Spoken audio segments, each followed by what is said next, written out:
Okay muntu wange onaku olwaleero nzize tutunuulire oluyimba Kayanda. Oluyimba luno lwafuluma mu 1993 ne lugenda katale mu 1994 era omwaka gwa 1994 oba oliawo guyinza okubanga ogwali omwaka ogw'enjawulo ennyo mu kisaawe kino ekya Kadongo Kamu kubanga hit ezafulumira omwo zaali mpitirivu. Walumba ezaaya 1994 kati Kayanda naye n'akyaka 94 second hand 94 akamasu kankutte naye n'akyakiraawo then n'ennyimba endala nga gwanga mujje olwa Lord Fred Sebata olutambi olukyasinze okuzitowa mu kisaawe kino ekya Kadongo Kamu. Mukabya ajimanyi kona Kayanda lwayimbibwa Wile Mulwana Mukabya, Kayanda Godfrey Muwaya ne Susan Nangobi kwosa n'abo abalala abaali mu luyimba olwo. Oluyimba luno okugeza lwali lugezaako okulaga obunafu obuli wakati w'abagagga nga basuulirira abakyala baabwe nga beesiga nti kasita buli kimu yakiteeka mu maka ye n'agenda gage era bw'atyo Kayanda we yasobola okubeera nga asooberera mukyala wa Wile Mulwana Mukabya n'amukolako emikolo ng'oba oliawo oli taliiwo.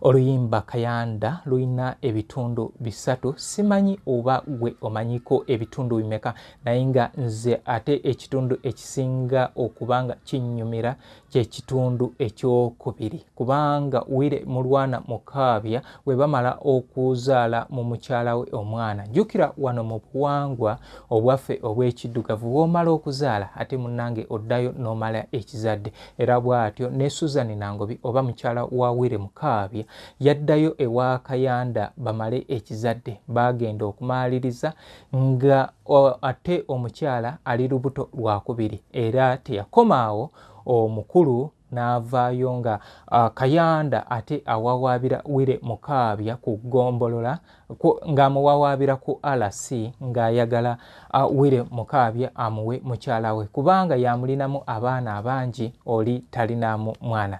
Paati eyo ginoonyeeko w'oba ogirina weebeekubuze jangu onsange ekasubi ku basooka kwavula stage wenkolera emirimu gyange. Oluyimba nduteerako nusu 5 ntandikira ku nnyimba za 15 oba olwagala ku WhatsApp nduteerako nusu 10 ntandikira ku nnyimba za 15. Osobola okungoberera nga era woonoonya n'okumanya okulala ku YouTube nkusaba subscribinga commentinga sharinga gwe eyeetaaga ebivulu n'ebintu ebirala ebyekuusa ku kisaawe kino ekya Kadongo Kamu osobola okubeera nga naawe ontuukirira. Kale bwe tutyo tukyali ku luyimba olwa Kayanda olwa Wile Mulwana Mukabya, Susan Nangobi ne Godfrey Muwaya eyategeerekeka nga Kayanda. Wamma tubadde bulungi baganda bange, tubadde bulungi baganda bange, kuzimba tuzimbye entambula bweri abakazi tubalina abalima mu nnimiro newunyiza abakazi ku nsi kale ddala ddala ekimwagaza Kayanda kyeki mbone emaaso sikuta alu ate ye waali taliiwo bamutwala yagenze bamutwala oze tunakuwadana n'abatanzi. Kale bwe tutyo tugenda ku kulaba Godfrey Muwaya ono yani. Godfrey Muwaya yani. Godfrey Muwaya Kayanda yali musaale nnyo mu luyimba luno alinako ebitundu ebisuukako ku byabalala kubanga ye yali nanyini story eno ye yali nanyini story era bwatyo n'aguzaako mukama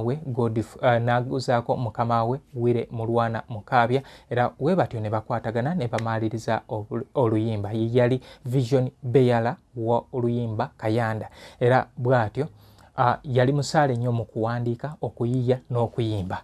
Ssaalongo Godfrey Muwaya yaziikibwa ku kyalo Sirobera mu Tetema mu ggombolola ly'e Kalangalo, Mityana District. Ono yafa ku lunaku lwa yafanga 22 March n'aziikibwa ku Palm Sunday oba enkeera nga 23 March 1997. Kale nno omwaka 1997 gwatutwalako abayimbi bangi era ono Godfrey Muwaya yoyo gw'owulira Hamani Basudde ng'ayimbako mu luyimba lwe olw'abayimbi oba oluyimba olwo Lord Fred Sebata lwe yamutuma agende ayimbe oluvannyuma lwa Livingstone Kasozi.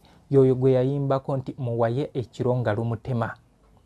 Ffe wano we tuddira mu weeks 2 nga tutandika kwekuba sole kubanga tetwaziika. We yali akubiriza abayimbi nti beekolemu omulimu basobole okubeera nga bafuna ettaka kwe baziikibwa bonna. Nti kale bw'atyo n'ali bagenze ewaffe e Busoga waddira agenda bugenzi ku kijja kyabwe ng'ayiwayo akataka munaye oba olyawo ekintu ekitaasoboka, naye nga yali idea nnungi naye sisuubira nti era kyandisobose olwa obukuubagano oba obutakkaanya wakati w'abayimbi kubanga edda nga waliwo n'abamu nti nze siyimbira ku microphone oli gyayimbiddeko. Obo ekyolowooza kikyandibadde ekyangu nti ate n'ekijja tugatte tukolebwe ku kijja kyekimu, naye nga Godfrey Muwaya yaleka abaana bana. Waliwo Munamani Yusuna Stevens, muganda wange nkutumiddeko nnyo eyo gyonna gy'oli, ne Kigongo Nasolo Tendo, ne kubeerako ne babirye Hope ne omulongo Nakato Jane. Abo be baana era bano nti abalongo yabaleka nga bakyali bato. Naye anti Godfrey Muwaya bw'afa abayimbi okuziika kwali kutono n'abamu tebaalinyayo ate nga be yali akola nabo. Kale bw'atyo yoyo Godfrey Muwaya Kayanda. Wamma tubadde bulungi baganda bange, neewuunyiza baganda bange, omupaka sitagula gwe waka wano nnyama, tabulamu nnyusi kakigwe konna, naye nze kye neewuunya bw'aba gwagaba okuyingula asinga mmwe. Si yegwe omuntu Mukaabya, si oyo Kayanda, si oyo badde ngamba yegwe taliiwo. New Subs Fashions tukutuusaako ebiteeteeyi kw'ossa abaya, engatto, ensawo z'abakyala, jackets, jeans n'ebirala. Tusangibwa ku Wilson Street ku kizimbe ekya Sunset Arcade ground floor shop number 2. Okututuukako va ku Pioneer Mall otambule ngadda ku Arua Park, yisa ekizimbe ekya Wilson 1 oyite ku Health Link Pharmacy. Kati awo weekoma yambuka amadaala gakuyingize ku Sunset Arcade. Awo ng'otutuuseeko. Engoye zaffe tuzijja China, Egypt, Vietnam n'amawanga amalala. Omukyala omwambazi omulungi ayambala naffe. Oluyimba luno lwafulumira mu Kasajja and Sons. Abamu ku bantu abaakuba ebivuga mu luyimba muno mwalimu omugenzi Muwanga, oyo ye yakuba bass guitar. Kati solo guitar yakubibwa Professor Hannington Manyi Sensuwa, omu ku basajja abakyasinze okubeera nga bakuba endongo ya solo era yagireeta wano e Uganda mu nnyimba zaffe ng'agireeta mu 1980 mu luyimba lwa Saamu Wange. Then rhythm guitar kwaliko Kabwejombera Wire Mulwana Mukaabya ye yali ku rhythm. Then ku keyboard kwaliko omugenzi Godfrey Muwaya. Godfrey Muwaya ye yakuba keyboard ate nga ino wayimba. Kati bwebo obuyiiya obwali mu basajja bano obutaaliwo nti ngo asobola okubeera nga ali kubivuga nga n'okuyimba akolaki ng'ayimba. Ddayo owulirize bulungi oluyimba lwa Wire Mulwana Mukaabya ne Godfrey Muwaya Kayanda. Neewuunyiza abaganda bange, kakayanda nako tekaliiwo. Katukaleete. Badde njagala nkakubirewo kati. Katukaleete kabadde kagenze kulaba kufuulu fika. Kaleete nkakubirewo. Nayubadde otya mukama wange, omuntu atayomba atalina taabu, ani akunyiziza akujja ekiwaya, mwe by'otwateesa mbikola byonna, kera kumaca nengenda mungu uyo nenvayo nengenda nsawa uyo mukyala wonzera muyamba nimukolerako emirimu yonna nimukolerako emirimu yonna mukusalira n'okuyonja nawe otuukeyo olyokojo yomba ettaati Mukaabya tokuba omuntu. Kale katulabeko ku bantu abali mu luyimba luno. Mwalimu Maika oyo yali George Sebowa Mugonza Oboth. George Sebowa Mugonza Oboth yafa 1996 yoyo eyakuyimbira oluyimba akamasu kankutte simanyi kagogwa oluyimba baluyita Birinonya. Obudde obwo wano erwafulumira nga alimo Peking Festac eya Kasajja and Sons. Kati mwalimu mukyala Maika ono yali Nakalanda sono yali mukyala mukugu nnyo mu kubeera nga akuba gita era Nakalanda ndoza ne Eva Nanyonga be bamu ku bantu abaali bakakasiddwa nti wano mu kusuna endongo eya gita baali bakugu nnyo.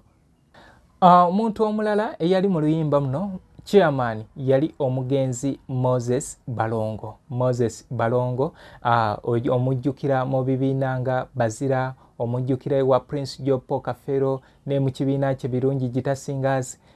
Naye nga ono Moses Balongo yali musajja mulema, yaziikibwa Lwankoni, yafa mu mwaka gwa 2022. Obudde obwo yali ali mu kibiina kya kulabako Gita Singers we yafiira.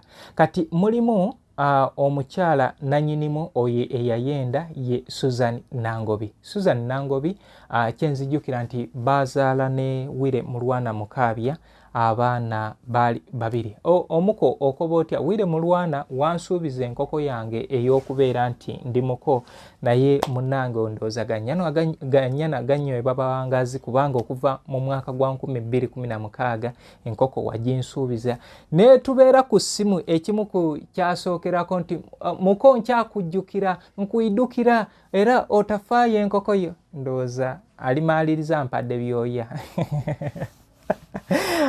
Wire Mulwana Mukaabya kati mu luyimba era luno Wire Mulwana Mukaabya ye yazannyanga nanyinimu naye oluvannyuma oluyimba luno balukwata video era bagenda olukwata video nga abamu bakyuse. Kati nabo katutunulireko abatonotono kwabo abakwata video eno. Njagala ntegere ekinyobya joza.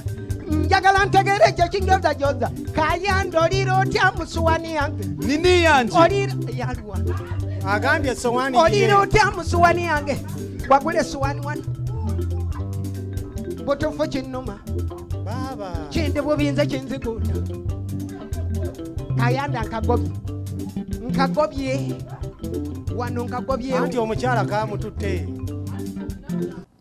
Okay, kale video y'oluyimba luno Kayanda abasinga tugiraba mu versions ziringa 2. Version eyasookera ddala yakwatibwa mu mwaka gwa 2000 eyo yali ya wava muno. Then n'oluvannyuma Wire Mukaabya naye n'akolayo eyiye. Ndowooza endala ogirabako akagundi ka WBS TV then endala tugirabako. Kati katulabe kwabo abali mu luyimba. Eyazannyanga Kayanda oyo eyazannyanga chairman oyo yali Godfrey Bunjo muganda wa Wire Mulwana Mukaabya ng'oyo yadda mu kifo ky'omugenzi Moses Balongo. Mulimu Susan Nangobi eyazannyanga nanyinimu era nga ne mu video ne mu audio ye yazannyanga mukyala wa nanyinimu. Mwalimu Tamale Gobadini ono yazannyanga Kayanda. Tamale Gobadini yazannyanga Kayanda anti Kayanda owaddala Godfrey Muwaya yali yafa. Then ne mubeeramu Maika yazannyanga Maika bamuyita Kasumba Paulo oyo yali ayimbira wa Harriet Kisache. Mwalimu mukyala Nasuna Night oyo yazannyanga mukyala wa Maika. Jukira eri nkugambye nti mu audio yazannyanga mukyala wa Maika oyo yali Nakalanda. Kati muno Nasuna Night muwala wa Wire Mukaabya ye yazannyanga mukyala wa Maika. Kati Wire Mukaabya n'azannyanga nanyinimu. Uba mungobye mu maka gawe uba mungobye mu maka gawe mono soko nsasura omusaara gwange wano nkulimidde emyaka 9 tobeera bw'oba mu safari zaawe oyo omukyala wonzera muyamba otunyuti walinga nze nduleeta mafuta yabuze nga ze ngaleeta sukali tiwalinga ze ngisomba kati onsasudde ki mukama wange atejjukira mukama wange n'oyo mukazi wo yali tazaala naye era Kayanda nze namuzaaza kati onsasudde ki nsasula. Kati mu video eyokubiri yetaliko kagondi ka WBS ogenda kugyetegereza nnyo. Kuliko gundi Ssekiganda Steven ye yazanyanga Kayanda naye nga yakwatibwa eyokubiri yakwatibwa mwaka gwa 2003 ku Kasasiraba e Kawempe. Kale muntu wange nkusaba nti yongera okungoberera ku YouTube. Nkusaba ebintu bino ubyenteekayo nti likinga, commentinga. Comment zino zinjigiriza ebintu bingi kubanga nze muntu afollowinga social media platforms zange zonna ndaba comments ni njiga nentegeera ki kyendina okukola mu programu eddako kyendina okutereza naki.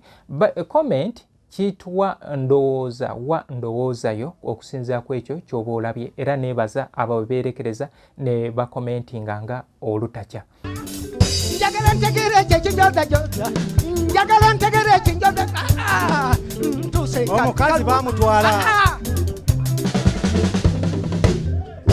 Yino Chikaya College School essomero eryegulidde erinnya mu kusomesa abaana ate ne bayita ssomero lya Dene Boarding mix y'abawala n'abalenzi senior 1 paka senior 6 balina library science kone computer labs byonna bijjudde balina arts ne science subjects co-curricular activities kone section y'ebyemikono omuli okusiba enviiri okukanika n'ebirala ebigwa mu kkowe eryo omwana n'ava ku ssomero lino ng'ali self contained kyewuunyisa ensimbi zaabwe zeze zijja mu nsawo ya buli muzadde basange Chikaya Bulenga Mityana Road okumanya ebisingawo noti 757 mukaaga 4 1 5 7